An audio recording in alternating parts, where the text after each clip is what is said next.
The Edmond Post Office Massacre. 14 workers killed in Oklahoma's deadliest workplace shooting. 1986. On August 20th, 1986. 14 people were shot to death in less than 15 minutes in Edmond, Oklahoma. All postal workers, all between ages 27 and 51, all just starting their morning shift.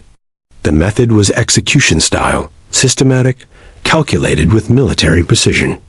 The perpetrator wasn't a terrorist, wasn't a gang member, wasn't even a stranger.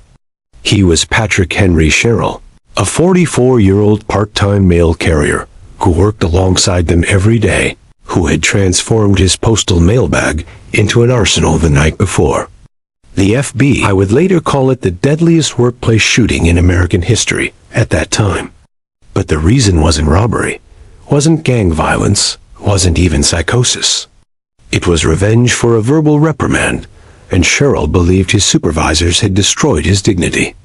If you have the courage to hear this story, leave your like and subscribe to the channel. But I warn you, this narrative contains extreme violence based on real events. Edmond sprawled across 85 square miles of rolling Oklahoma prairie in 1986, approximately 35,000 residents, scattered between the Santa Fe Railroad tracks and tree-lined suburban boulevards. It was the kind of place where neighbors knew each other's names, where kids rode bikes without supervision, and where the worst crime most weeks was teenagers drag racing down Broadway. The town had been born overnight during the Great Land Run of April 22, 1889, when thousands of settlers raced to stake homesteads. The Santa Fe Railroad chose this spot for a water station because it was the highest point in Oklahoma County. That railroad decision spawned a community that prided itself on being quintessentially American. Good schools, low crime, strong churches, casseroles when someone got sick. August in Edmond meant temperatures past 95 degrees by midday, sometimes touching 100. The air hung heavy and thick, mixed with the smell of fresh-cut grass and petroleum scent drifting north from Oklahoma City's refineries. At night, crickets and cicadas filled the silence with constant white noise. When thunderstorms rolled across the plains, you could see lightning illuminate the entire horizon for miles. But 1986 was devastating for Oklahoma's economy. The oil bust that started in 1983 was in full catastrophic swing. Petroleum prices had collapsed from over $30 per barrel in 1982 to under $10 by early 1986. Oil companies couldn't operate when extraction costs exceeded sale prices. Drilling rigs shut down. Refineries laid off thousands. Support industries collapsed. Men who'd pulled six-figure salaries working oil rigs now had nothing. Unemployment in Oklahoma County hit 8%, nearly double the national average. In some oil-dependent communities, it reached 15%. Foreclosures multiplied. Businesses shuttered. The Penn Square Bank failure of 1982 had already wiped out thousands of savings accounts. In that economic wasteland, families turned to whatever stable employment remained. Government jobs, post office positions bringing maybe $25,000 annually, health insurance, and pension promises. The work required punctuality, precision, physical endurance walking miles in Oklahoma heat, and tolerance for demanding supervisors under pressure from higher management. The United States Postal Service provided what struggling workers needed. Job security private sector couldn't match. Federal benefits. Clear hierarchy. But management was understaffed and overworked, dealing with increasing mail volumes and decreasing budgets. Union presence was theoretical, offering representation on paper, but rarely intervening unless formal grievances were filed. Workplace culture ran on unspoken rules. Don't complain. Don't make waves. Don't give supervisors reasons to notice you. And deliver your route on time, regardless of weather, obstacles, or personal problems. Patrick Henry Sherrill was 44 years old that August, though neighbors said he looked closer to 50. Aged beyond his years by some combination of genetics and the accumulated stress of a life spent perpetually on the outside looking in. 5 feet 10 inches tall, maybe 160 pounds soaking wet. Slender build from years of walking mail routes 10 miles a day, and obsessive bicycle riding through Edmond's neighborhoods at all hours, sometimes past midnight when the streets were empty. His hands were weathered and scarred from decades of manual labor, calloused from handling thousands of pieces of mail daily, from years of working with tools in various dead-end jobs. A prominent burn scar ran from his left wrist halfway to his elbow, a thick rope of discolored tissue that caught people's attention. Souvenir from his time working as a bicycle mechanic in the 1970s, when a soldering iron slipped during a frame repair and seared through skin down to muscle. He treated it himself with petroleum jelly and gauze from the corner drugstore, rather than see a doctor and pay for medical care he couldn't afford. The scar tissue had healed poorly, leaving a permanent reminder of his self-reliance. Or perhaps his isolation. Every morning without fail, Patrick woke at exactly 5:30 a.m. to the sound of his alarm clock. The same wind-up clock with bells on top that he'd owned since the 1960s. He made instant coffee in the same chipped ceramic mug he'd owned for a decade. Folgers crystals mixed with tap water, heated in a saucepan because his automatic coffee maker had broken years ago, and he'd never replaced it. He added 2 spoonfuls of sugar, but no cream, stirred it exactly 10 times clockwise, and drank it while eating a single piece of White Wonder bread toast standing at his kitchen counter, staring at the wall calendar from Edmond Savings Bank still showing July, even though it was late August. He'd check his mail route assignment on the schedule. He kept taped to his refrigerator with yellowing masking tape. Memorize which streets he'd be covering that day. The order of addresses, potential problem dogs, houses where people complained if delivery came after noon. Then he'd ride his bicycle the exact 2 miles from his house on Bristlecone Terrace to the Edmond Post Office on North Broadway, taking the same route every day, turning at the same intersections, pedaling at the same steady pace. His morning routine never varied, precise as clockwork, predictable as sunrise, a ritual that gave structure to a life otherwise devoid of meaningful connection or purpose. He'd never married, had never even come close. No serious girlfriends, no romantic relationships beyond a few awkward dates in his 20s that ended with women politely declining second meetings. He had no children, no siblings. He was an only child. No close family after his mother's death from cervical cancer in 1974, when she was just 66 years old. They had lived together in the same small house on Bristlecone Terrace for over 20 years. Patrick sleeping in the small bedroom that had been his since childhood. Walls still covered with the same faded wallpaper from 1962. His mother in the master bedroom until the cancer consumed her slowly over 18 months. When she died, Patrick had simply stayed in the house, alone, completely alone. The house still contained all her furniture, her china in the hutch collecting dust, her dishes in the cabinets that he used daily, her knitting needles in a wicker basket by the television set with an unfinished scarf still attached. He'd changed almost nothing in 12 years, as if expecting her to return. As if preserving the house exactly as she'd left it somehow kept her memory alive, somehow made the crushing loneliness more bearable. Patrick's father, Robert Sherrill, had died in 1964 when Patrick was just 23 years old, barely a man himself. Some neighbors who'd lived in the area long enough remembered the father as struggling with severe mental illness in his final years, possibly early onset Alzheimer's disease or some form of progressive dementia. Though medical records from that era were imprecise and diagnosis often incomplete, the father's deterioration had been gradual but complete. A heartbreaking transformation from a functional railroad worker maintaining track for the Santa Fe line into someone who couldn't recognize his own son, who wandered the house at night, calling for people who'd been dead for decades, who eventually had to be physically restrained to prevent him from hurting himself.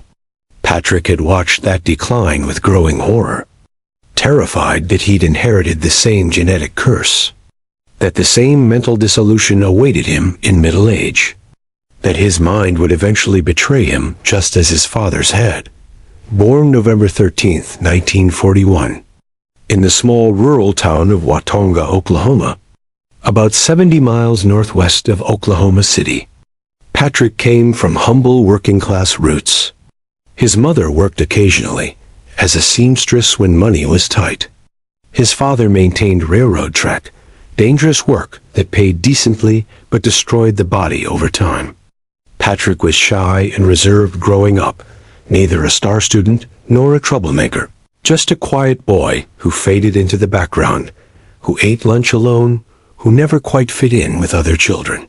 After graduating from Harding High School in Oklahoma City, with decent grades and letters in football and track, he was fast, but not strong enough for star positions. He attended the University of Oklahoma for 1 year studying electronics, hoping for a technical career.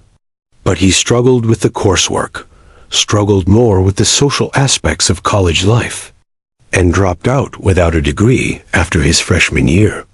Another failure in what would become a long series.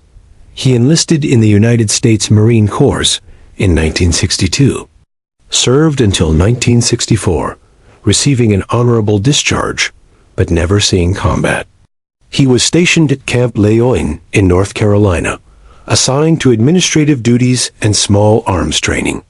He never saw Vietnam despite later telling people he had, fabricating stories about combat experience to make himself seem more interesting, more masculine, more worthy of respect.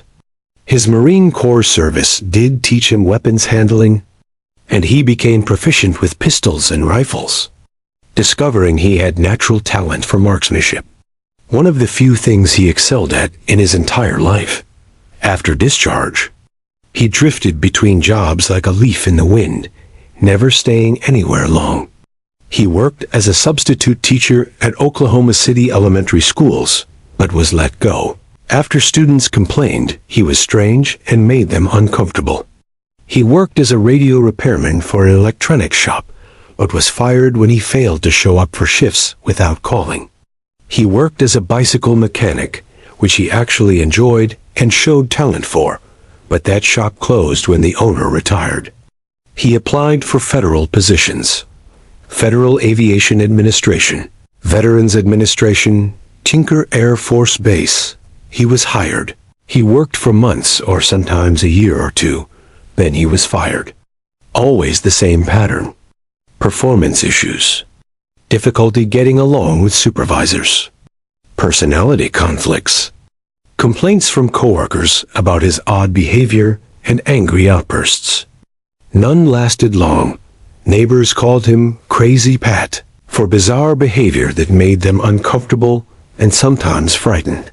He'd mow his lawn at midnight, the mower roaring through the quiet neighborhood while normal people slept. He'd ride his bicycle alone for hours at strange times, 2 in the morning, 4 in the afternoon. Always alone, always staring straight ahead with an intensity that unnerved people. He'd wear military combat fatigues while walking through the neighborhood, sometimes carrying what looked like weapons, though they might have been tools or bicycle parts. Worst of all, he'd peer into neighbors' windows at night, standing motionless in their yards, watching families eat dinner or watch television, his face pressed against the glass. When confronted, he'd simply walk away without explanation or apology.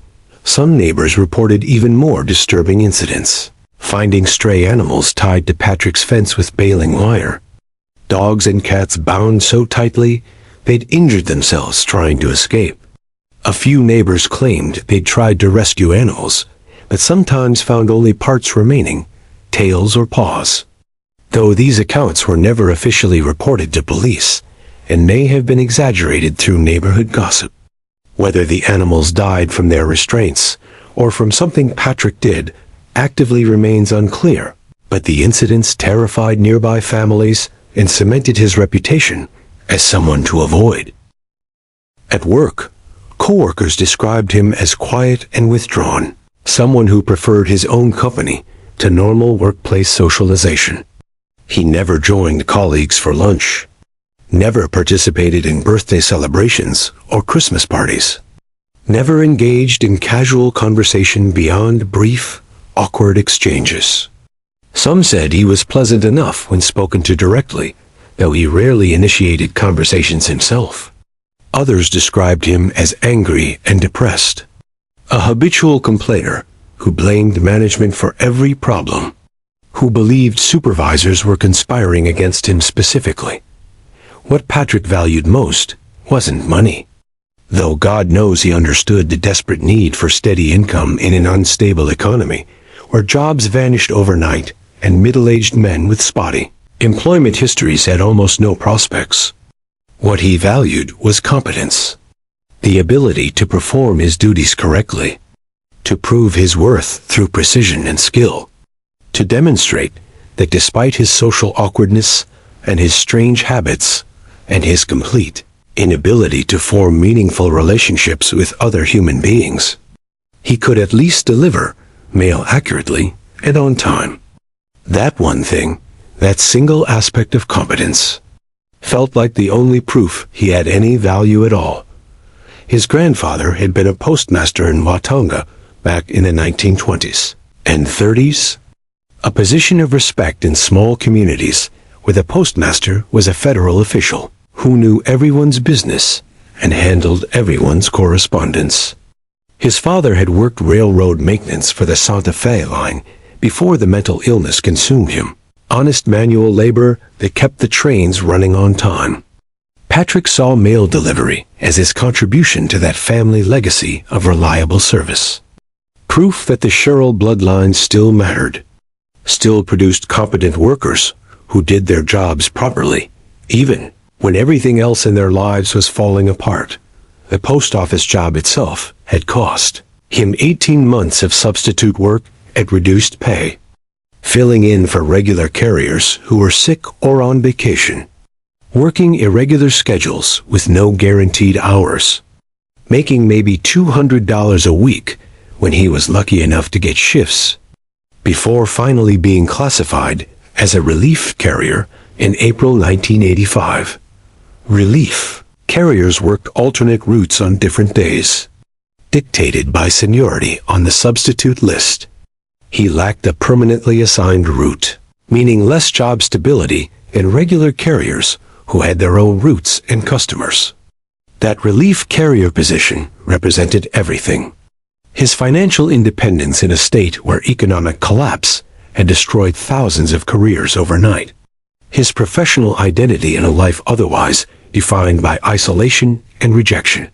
His defiance of a world that had rejected him from dozens of other jobs throughout his adult life. Proof that he could hold employment if just given a fair chance. But even at the post office, problems emerged. He was often late returning from routes, sometimes by hours, though he insisted the delays weren't his fault. Residents on his routes complained about misdelivered mail, packages left in rain, their mail carrier acting strange and making them uncomfortable. One woman claimed he'd sprayed her poodle with mace when it barked at him from behind a fence, though Patrick denied this vehemently. Supervisors documented these incidents in his personnel file, building a case that his performance was substandard and his behavior problematic. He was also a member of the Oklahoma Air National Guard marksmanship team, where his natural talent for shooting was recognized and encouraged. He joined the Guard in the 1970s and remained active, attending monthly drills and annual training. As a marksmanship team member, he had legitimate access to military weapons through the Guard Armory and extensive training in their use. He'd scored expert ratings with pistols and rifles year after year, one of the few areas of his life where he consistently excelled and received recognition. That training, Those skills, that access to weapons, would serve a dark purpose he was already beginning to contemplate as August 1986 approached its bloody climax. The supervisors managing the Edmond Post Office weren't monsters. They weren't evil men who delighted in tormenting employees. They were middle management caught in the impossible position of trying to maintain operational efficiency while dealing with understaffing, budget cuts, increasing mail volumes, demanding upper management, and problematic employees they lacked the resources to properly manage. Richard Esser Jr. was 38 years old that summer. A career postal employee who'd worked his way up from letter carrier to supervisor over 15 years of dedicated service. He had wire-rimmed glasses that he constantly adjusted, close-cropped brown hair starting to thin at the crown, and a reputation among workers for running a tight ship with little tolerance for excuses or substandard performance. His management style was direct, sometimes confrontational, focused on results and accountability. He believed in the Postal Service, believed in its mission, believed that mail delivery was a sacred trust between the federal government and American citizens who depended on reliable service. He had a wife, Nancy, who taught third grade at Edmond's Will Rogers Elementary School. They had 3 children, a 14-year-old son who played basketball, a 10-year-old daughter who took piano lessons, and a 7-year-old son who collected baseball cards. They lived in a modest 3-bedroom ranch house on the south side of Edmond with a basketball hoop mounted above the garage door and a golden retriever named Chester who barked at squirrels. Esser coached his son's Little League teams, attended his daughter's piano recitals, volunteered as an usher at their Catholic church on Sundays. He was, by all accounts, a devoted family man trying to balance the demands of his job with the needs of his children down at work. However, he was known for being tough on underperforming employees. He documented everything meticulously because he'd been trained that documentation was essential for any personnel action. When carriers returned late from routes, he noted the exact times. When customers complained, he filed the complaints in personnel folders with dates and specifics. When he had to discipline an employee, he did it formally, with written warnings and follow-up meetings. Exactly as Postal Service regulations required. Bill Bland was the other supervisor involved in Cheryl's disciplining. A 42-year-old man with graying temples and a slight paunch from many years behind a desk eating vending machine snacks. Bland had worked for the Postal Service for 18 years, starting as a mail sorter and working his way into supervision. He was generally considered more easygoing than Esser, more willing to give employees the benefit of the doubt. But he'd been under increasing pressure from district management to improve performance metrics at the Edmond facility. Bland had 2 teenage daughters, both honor roll students at Edmond Memorial High School, who dreamed of going to college, something neither of their parents had done. His wife worked as a dental hygienist to help save for tuition. They lived in a split-level house on the west side of town with a mortgage they'd refinanced twice during the oil bust to lower their payments. Bland spent weekends coaching girls softball, volunteering at his Baptist church, and worrying about how to pay for 2 college educations on a postal supervisor's salary. At work, he tried to balance compassion with accountability, often finding himself caught between employees who needed understanding and upper management who demanded results.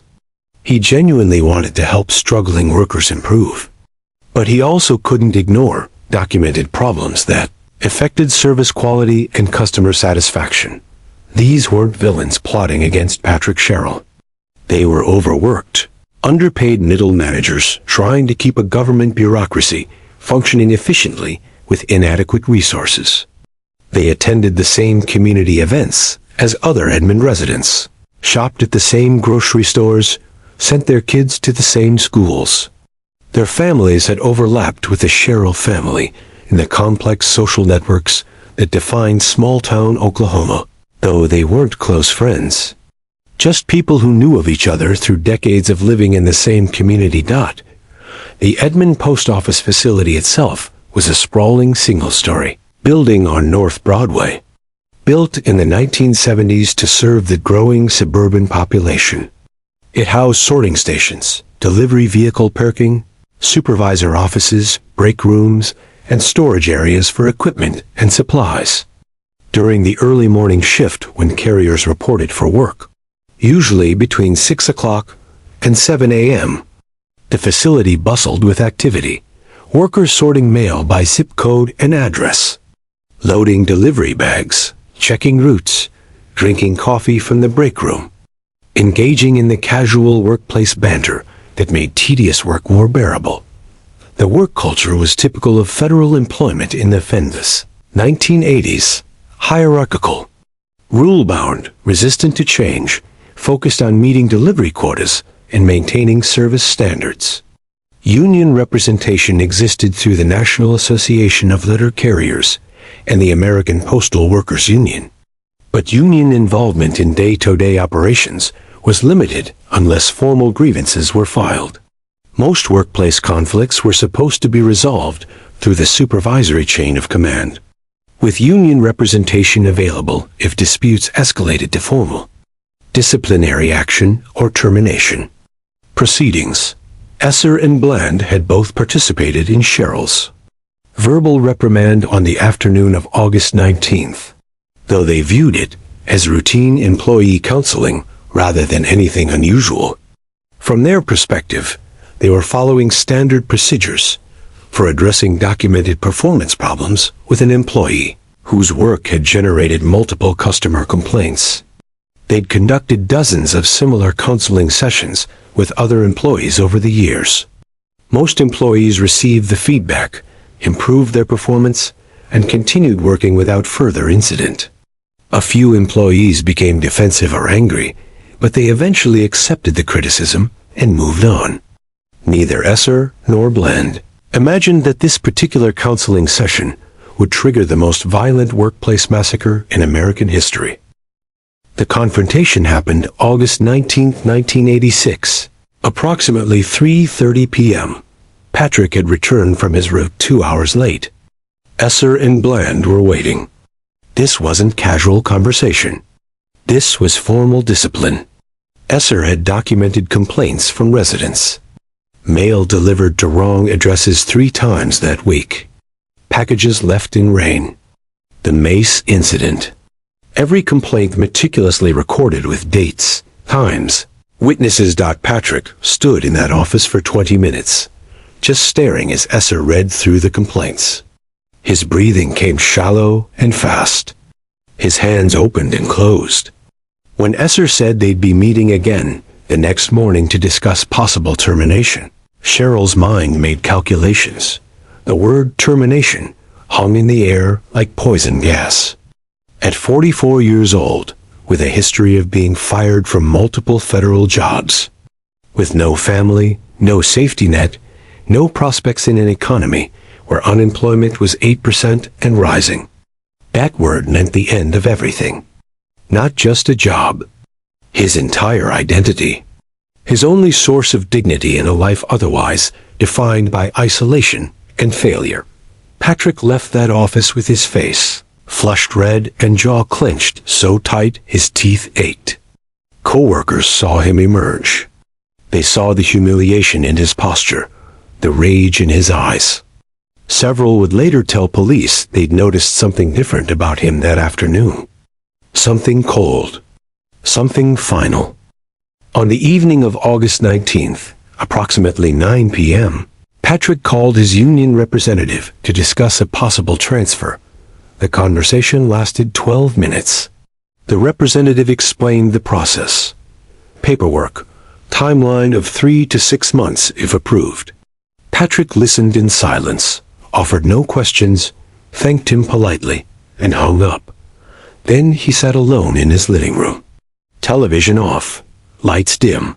Just sitting in the same chair, his mother had died 12 years earlier. In his mind, he replayed every word of that afternoon. Your performance is unacceptable. We've received multiple complaints. This pattern cannot continue. Tomorrow we'll discuss next steps. The humiliation burned like acid. 44 years old, Marine Corps veteran, expert marksman, reduced to begging for his job from supervisors half as competent. The injustice consumed him, filled every corner of consciousness, until nothing else existed. Around midnight, he made his decision. No dramatic moment, no sudden snap, just cold certainty settling like frost. If they wanted to destroy his life, he'd make them understand the consequences. If they thought his work didn't matter, he'd show them what happened when Patrick Sherrill stopped following rules. He went to his bedroom, changed into dark clothing, and gathered his weapons.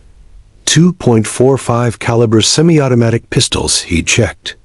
Out from the National Guard Armory, where he was a marksmanship team member.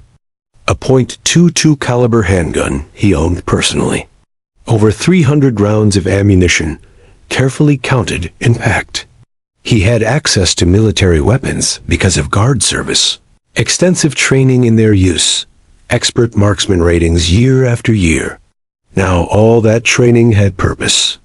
According to neighbors who later spoke to police, they saw lights in Patrick's house throughout the night. No one thought to check on him. No one imagined what he was planning.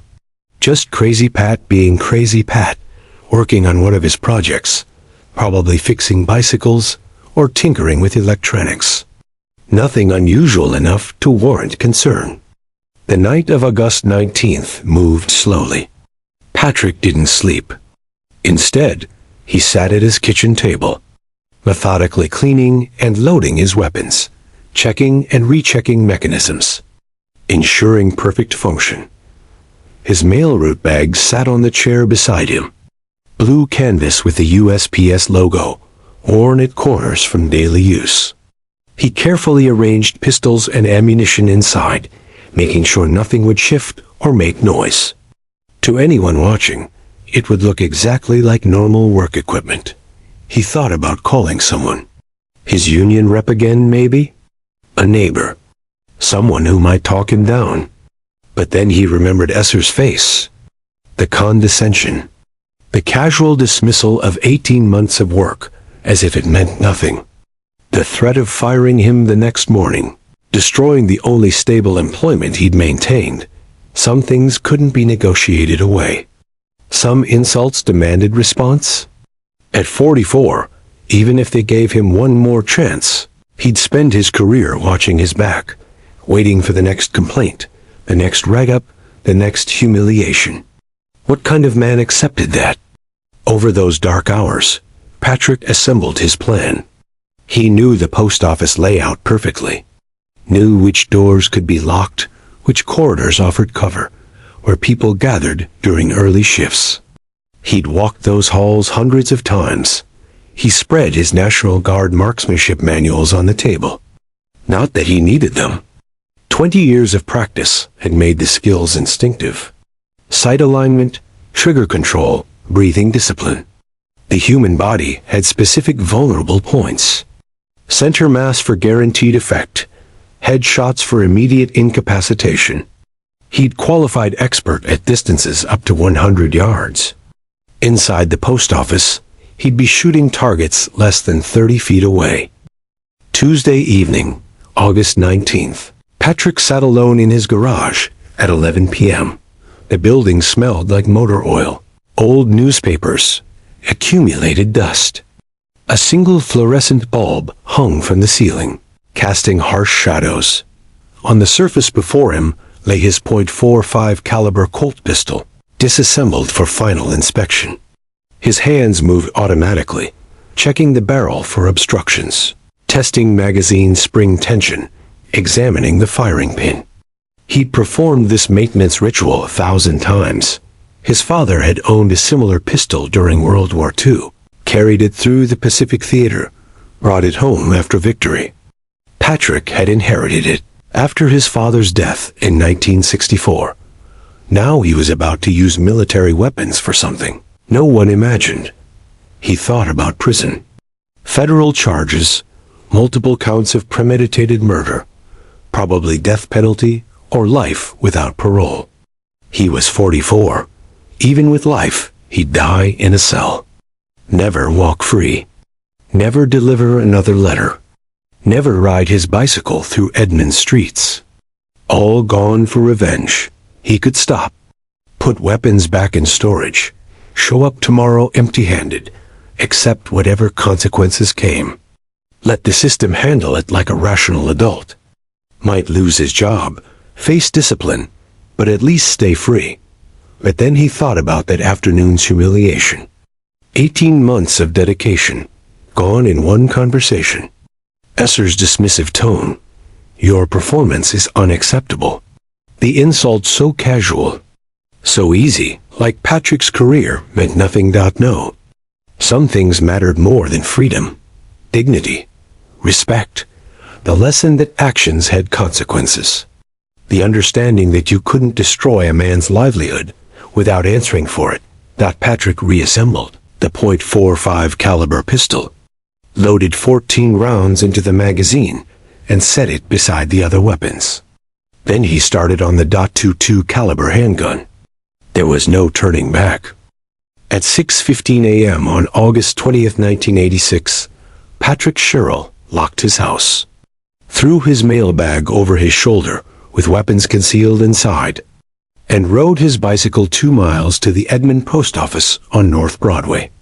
Through pre-dawn darkness, he could see the building's lights glowing. 100 postal employees visible through windows, sorting mail for morning deliveries. The early shift started at 6 a.m.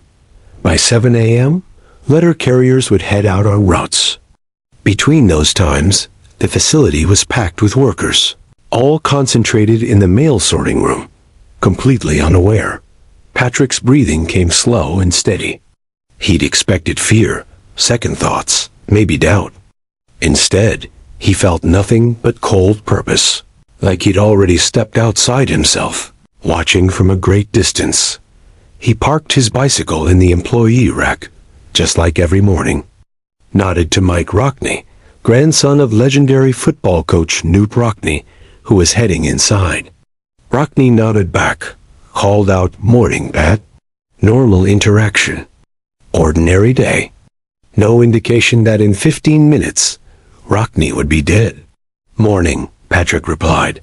Voice calm, neutral, betraying nothing. He walked to the employee entrance, pulled open the door, stepped into the fluorescent-lit hallway. The familiar smell hit him. Paper, ink, floor wax, coffee someone had brewed. He'd smelled these same scents hundreds of times. Today would be the last. He passed several coworkers. Patricia Chambers, 41-year-old part-time clerk. Judy Denny, also 41, who always smiled and asked about his weekend. They both greeted him. He nodded but didn't stop, didn't make conversation. His hands were already reaching into the mailbag. At 7 a.m., Patrick Sherrill locked the main doors from inside. No one noticed. The early shift was deep into morning sorting, focused on work, expecting doors to stay open for latecomers. The click of the bolt was lost in ambient noise.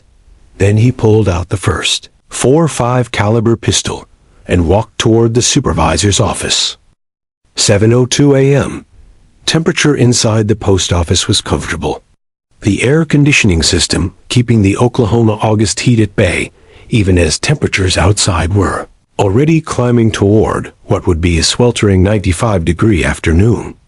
Fluorescent lights cast everything in harsh clinical brightness, illuminating every corner of the sorting room where nearly 100 postal employees were deep into their morning routines, completely unaware that their coworker had just locked them inside with an arsenal. Patrick Henry Sherrill reached Richard Esser Jr.'s office door, already ajar as it usually was during morning operations. Through the opening, he could see Esser sitting at his metal governmentist desk, reading through delivery reports and performance metrics. A coffee cup with the Postal Service logo at his elbow, reading glasses perched on his nose. The supervisor who'd threatened to fire him less than 24 hours earlier. The man who'd humiliated him in front of coworkers. The source of all his rage. Patrick raised the .45 caliber pistol with both hands, assuming the proper shooting stance he'd practiced thousands of times on National Guard ranges. No hesitation, no announcement, no dramatic speech about revenge or justice or making them understand. Just cold execution. He fired once directly into Esser's chest at a range of less than 12 feet. The 230-grain jacketed hollow point bullet struck with devastating force. The impact threw the supervisor backward in his chair with such violence that the chair tipped over, sending Esser sprawling onto the floor. The coffee cup shattered, spraying hot liquid across the desk and reports. Esser's mouth opened wide, trying to form words that wouldn't come, trying to scream or beg or ask why. Blood spread across his white dress shirt in an expanding crimson circle, soaking through the fabric within seconds. Patrick fired a second shot. Esser's head snapped back violently. His glasses flew off and skittered across the linoleum floor. He stopped moving, stopped breathing, stopped being Richard Esser Jr., devoted father of 3, and became simply the first of 14 corpses. It was 7:02 a.m. The massacre had begun. The gunshots echoed through the facility like thunder, impossibly loud in the enclosed space, the sound waves bouncing off walls and ceiling. Screaming started immediately, dozens of voices raised in terror and confusion. People running in every direction, diving under desks, scrambling for exits only to find that the doors they'd walked through minutes earlier were now locked from the inside. Chaos erupted as 100 postal workers realized, simultaneously, that they were trapped with an active shooter. That their workplace had transformed in seconds from routine federal facility into a killing ground. Patrick moved through the mail sorting room with mechanical precision. No rage on his face, no shouting or cursing, no wild shooting in all directions. Just methodical execution, moving calmly through the aisles between sorting cases, scanning for targets with the same careful attention to detail he'd shown as a marksman on guard ranges. He fired at anyone who moved, anyone who made noise, anyone unlucky enough to be visible. Paul Michael Rockney, the 3-year-old letter carrier who cheerfully greeted Patrick with morning. Pat, just minutes earlier, as they'd both arrived for work, was crouching behind a mail cart near the sorting stations.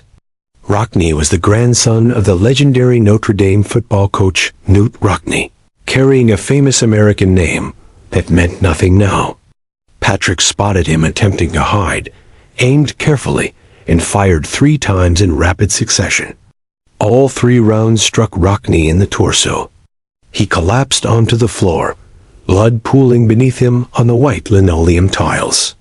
His eyes stayed open, fixed on nothing. The grandson of football royalty dying on a post office floor 1,200 miles from Notre Dame Stadium.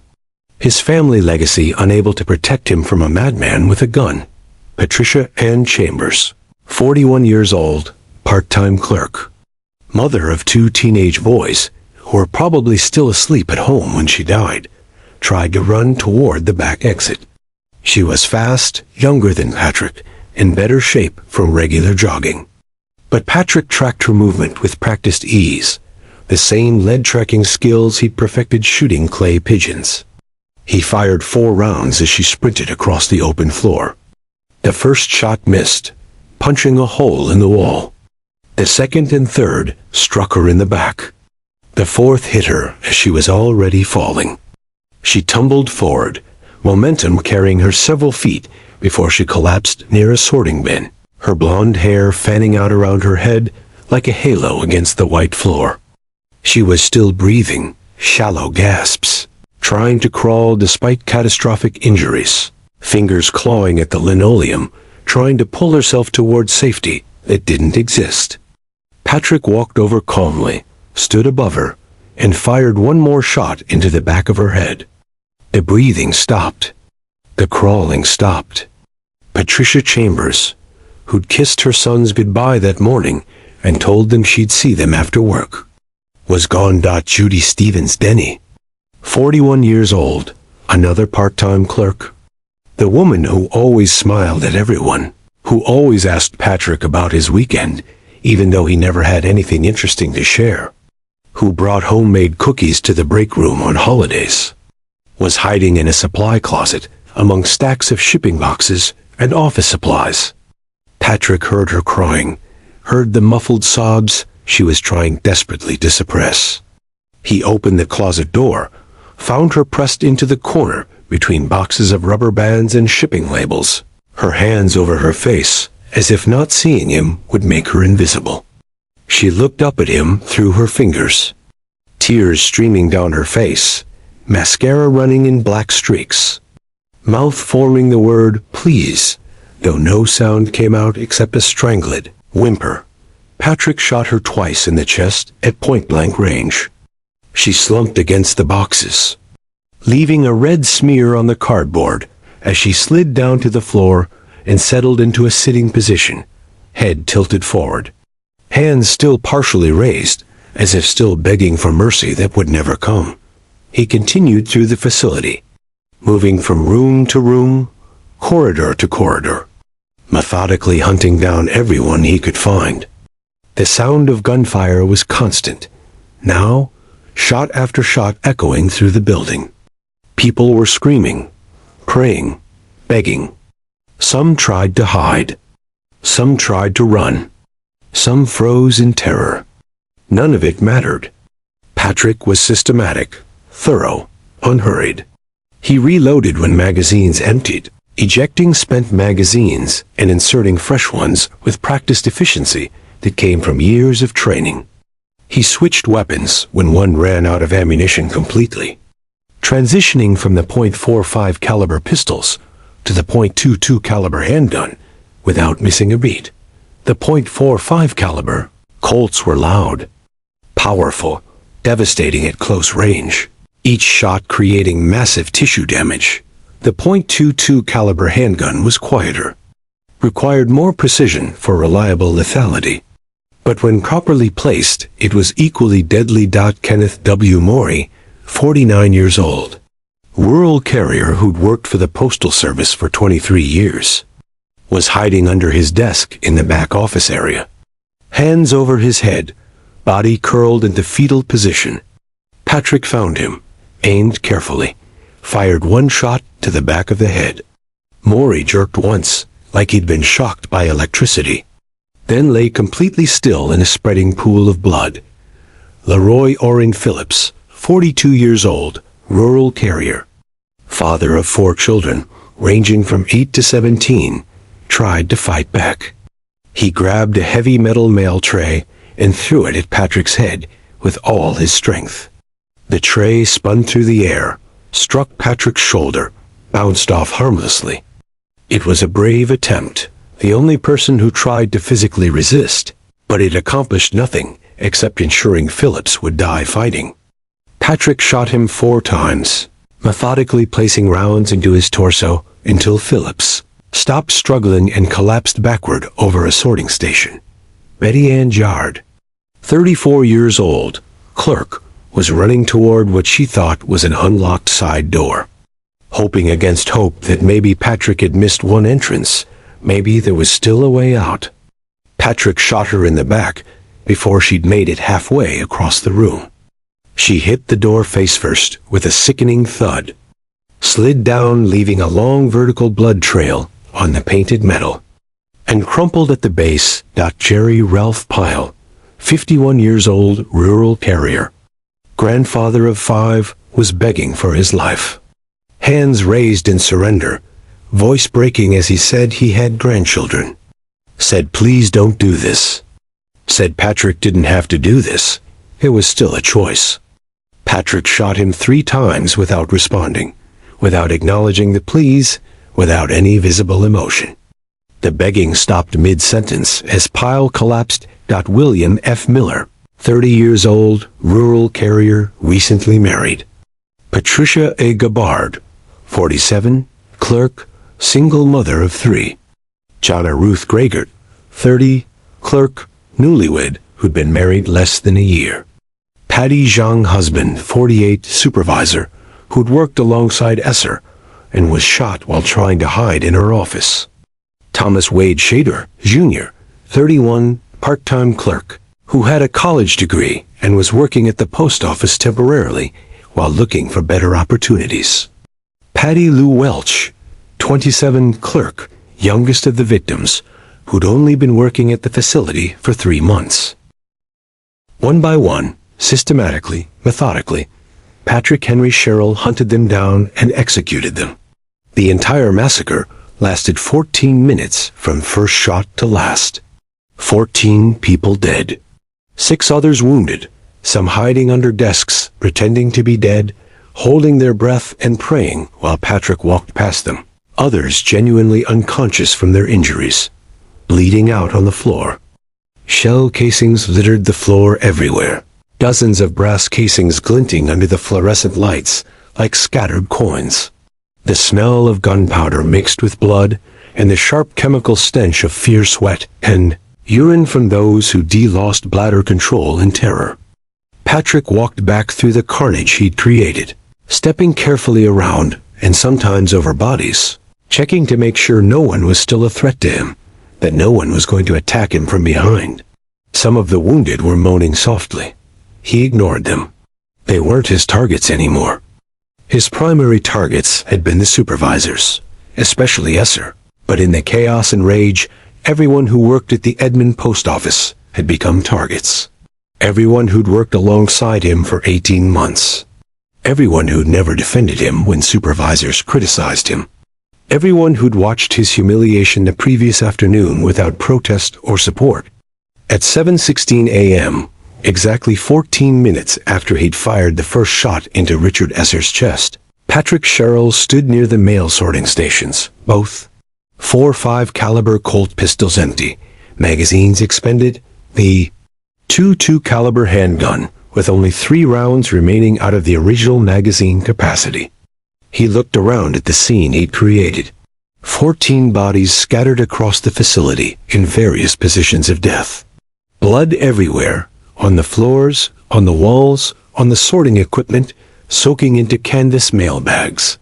His hands, steady and controlled throughout the entire rampage, despite having just killed more people in 14 minutes than most murderers eliminate in their entire criminal careers. A killer's hands. The hands of Oklahoma's worst mass murderer. Outside, sirens were converging from every direction. Someone had escaped through a window, had called 911, had screamed about an active shooter, and multiple people down. SWAT teams from Oklahoma City Police Department and Oklahoma County Sheriff were being mobilized. Hostage negotiators were en route. The building was being surrounded by every available law enforcement officer within 50 miles. Patrick walked slowly back to Richard Esser's office one more time. Looked down at the supervisor's body, still lying where it had fallen, slumped awkwardly beside the overturned chair, blood everywhere, glasses broken on the floor. The man who'd threatened his livelihood 24 hours earlier, now reduced to a cooling corpse. Revenge achieved. Score settled. Justice, in Patrick's twisted understanding, had been served. Then Patrick Henry Sherrill raised the .22 caliber pistol to his own forehead, pressed the barrel against his skull, just above his eyebrows, and pulled the trigger one final time. The small caliber round penetrated his frontal bone and destroyed his brain, killing him instantly. He collapsed onto the floor of Esser's office, his blood mixing with his first victim's blood, the murder weapon still clutched in his dead hand. The Edmond Post Office Massacre was over. 15 people were dead, counting the perpetrator. 6 were critically wounded, and America would never think about workplace violence the same way again. 2 hours after the last gunshot, Police Chief Bill Box stood at the threshold, looking at Oklahoma's worst crime scene. He'd received the first call at 7:04 a.m. Probably firecracker pranks, probably nothing serious. Just another Tuesday morning. Chief Box was 52, 28 years of law enforcement experience. Still naive enough to believe his quiet town was immune to major violence. He'd grown up in Edmond, requested assignment because he wanted to serve his community. He arrived at 7:32 a.m., temperature already climbing toward 85 degrees. His breath came in short bursts as he approached. Then he saw postal worker Orson Cordes stumbling out the back door, covered in blood, screaming about "Crazy Pat" and guns and bodies everywhere. Chief Box called for backup, ambulances, every available officer in Oklahoma County. Within 20 minutes, the post office was surrounded. 2 SWAT teams from Oklahoma City Police, FBI agents from the Oklahoma City field office, hostage negotiators, media vans, reporters shoving microphones into traumatized survivors' faces. For 2 hours, they tried negotiating. Called into the building using bullhorns, using phones, using everything available. No response, just silence. Finally, at 9:45 a.m., SWAT teams entered through multiple access points. What they found defied description. Bodies in corridors, bodies under desks, bodies in offices, blood pools merging into lakes across white linoleum, shell casings crunching underfoot. The smell of death already beginning despite air conditioning. And in the supervisor's office, Patrick Sherrill's body, self-inflicted gunshot wound to the forehead, pistol still in hand, lying in his own blood next to Richard Esser's corpse. By noon, news had spread through Edmond like wildfire. 14 dead, the worst workplace shooting in American history. The entire town went into shock. Schools closed early. Churches opened for emergency counseling. A small community of 35,000 tried to process an atrocity that seemed impossible. The victims' names were released. Patricia Ann Chambers, 41. Judy Stevens Denny, 41. Richard C. Esser Jr., 38. Patricia A. Gabbard, 47. Shauna Ruth Gregert, 30. Patty Zhang Husband, 48. Betty Ann Jard, 34. William F. Miller, 30. Kenneth W. Morey, 49. Leroy Orrin Phillips, 42. Jerry Ralph Pyle, 51. Paul Michael Rockney, 33. Thomas Wade Shader Jr., 31. Patty Lou Welch, 27. Each name represented a family destroyed.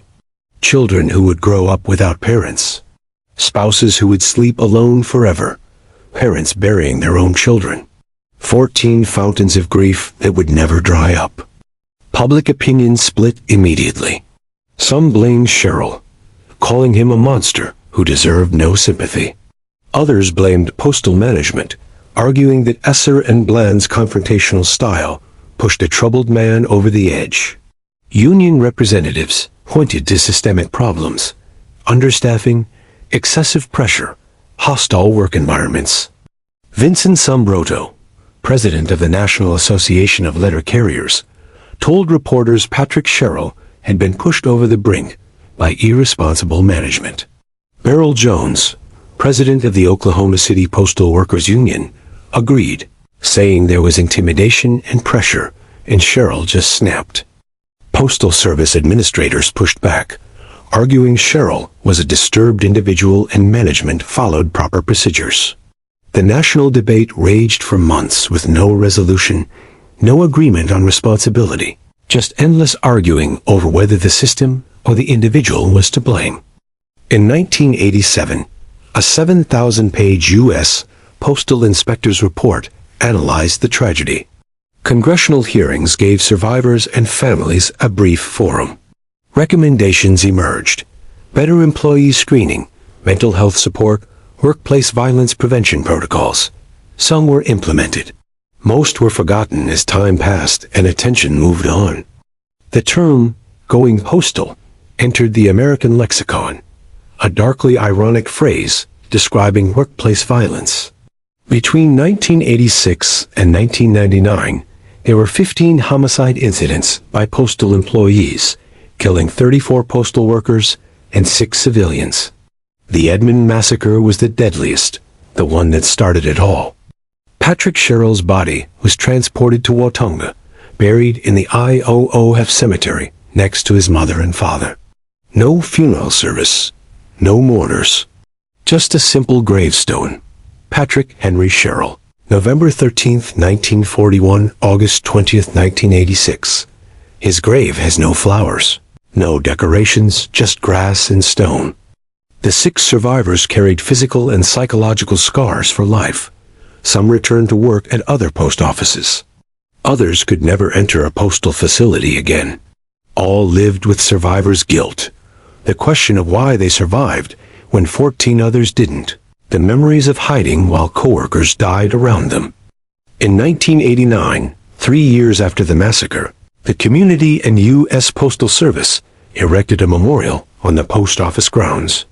Sculptor Richard Muno created a statue depicting a man and woman holding a yellow ribbon, surrounded by 14 fountains, one for each victim. The inscription lists all their names. The memorial stands as permanent reminder of the day violence shattered Edmond's innocence. Patrick Sherrill's story has no heroes. It has a deeply disturbed loner who chose mass murder over accepting workplace discipline, and 14 innocent postal workers who died for nothing more than showing up to work that morning. It has a system that failed at every level. Inadequate mental health screening during hiring, supervisors untrained in recognizing warning signs of violence, no protocols for intervention when employees exhibited threatening behavior. Was Patrick Sherrill a murderer? Yes. He executed 14 people with premeditation and planning, stalking them through corridors with military precision, without trial, without mercy, without any justification beyond perceived workplace humiliation. Was he also a victim of systemic failures? Also yes. A man with obvious psychological problems, documented bizarre behavior, access to military weapons, and a pattern of workplace conflicts that should have triggered intervention long before August 20th, 1986. Uncomfortable truth is both things can be true simultaneously. And that's the most disturbing part, because it forces us to ask questions we'd rather avoid. Where is the line between holding individuals accountable for their choices and acknowledging that systems create the conditions where those choices become possible? How many warning signs must accumulate before someone intervenes? What responsibility do employers have when they recognize an employee is struggling but take no preventive action? At what point does workplace pressure transform from motivation into psychological abuse? How do we balance efficiency demands with human dignity in environments where both seem necessary? When does a troubled loner become a lethal threat, and who decides when intervention is justified? The line between workplace frustration and workplace violence, between perceived injustice and actual revenge, that line is thinner than we want to believe. And sometimes, in the darkest moments, it disappears entirely. If this story made you think about workplace safety, mental health awareness, and the hidden pressures that can drive ordinary people to extraordinary violence, leave your like and share this video. Subscribe to this channel for more true stories that challenge what we think we know about right and wrong, about justice and revenge, about how far ordinary people will go when pushed to extraordinary edges. Comment below. Could better management have prevented the Edmond massacre, or was Patrick Sherrill always destined for violence? Because these stories aren't just history. They're happening right now somewhere in forgotten workplaces, where systems fail and desperation takes hold. Until next time, remember the monsters we fear aren't always born that way. Sometimes they're made. One workplace conflict, one humiliation, one desperate decision at a time.